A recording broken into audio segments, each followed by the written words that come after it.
शेर और चूहा एक क्लासिक अफसाना है जो मेहरबानी की अहमियत के बारे में एक कीमती सबक देता है, चाहे कोई कितना ही छोटा क्यों ना हो।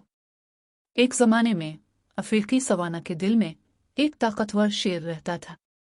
जंगल के तमाम जानवर उसे डरते और इज्जत देते थे।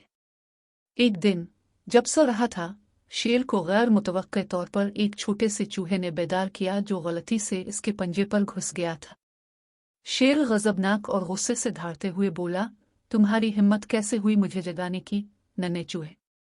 मैं तुम्हें एक पंजे से कुचल सकता हूं। तुम बहुत छोटे और मामूली हो। चूहे ने खौफ से कांपते हुए मुआफी मांगी।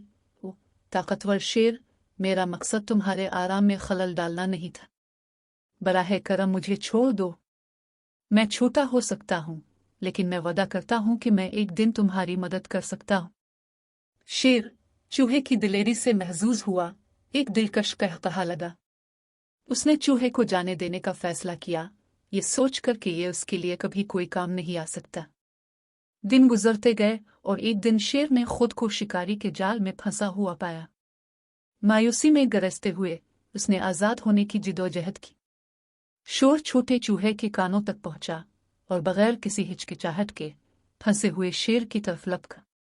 चूहे ने कहा, डरो नहीं ताकतवर शेर, मैं छोटा हो सकता हूं, लेकिन मैं रस्सियों को घोंपकर तुम्हें आजाद कर सकता हूं। शेर ने चूहे की मेहरबानी से आजिज होकर उसे रस्सियों से टकराने की इजाजत दी। जल्द ही शेर को आजाद कर दिया गया, इस छोटी सी मखलूक की बदौलत जिसे इसने एक बार बर्खास्त कर दिया था। इस दिन के बाद से शेर और चूहा गैर मुतवक्के दोस्त बन गए, जो जंगल में सबको सिखा रहे थे कि छोटे से ताकतवर की भी मदद की जा सकती है। कहानी का अखलाक वाज़ेह है, एहसान कभी ज़ाय नहीं होता और किसी को कभी भी किसी की कदर को कम नहीं समझना चाहिए, चाहे वो कितना ही मामूली क्यों ना हो। मुझे उम्मीद है कि आपको ये कहानी पसंद आई होगी। मज़ीद कहानियों के लिए बराए मेहरबानी मेरे चैनल को सब्सक्राइब करना ना भूलें। शुक्रिया।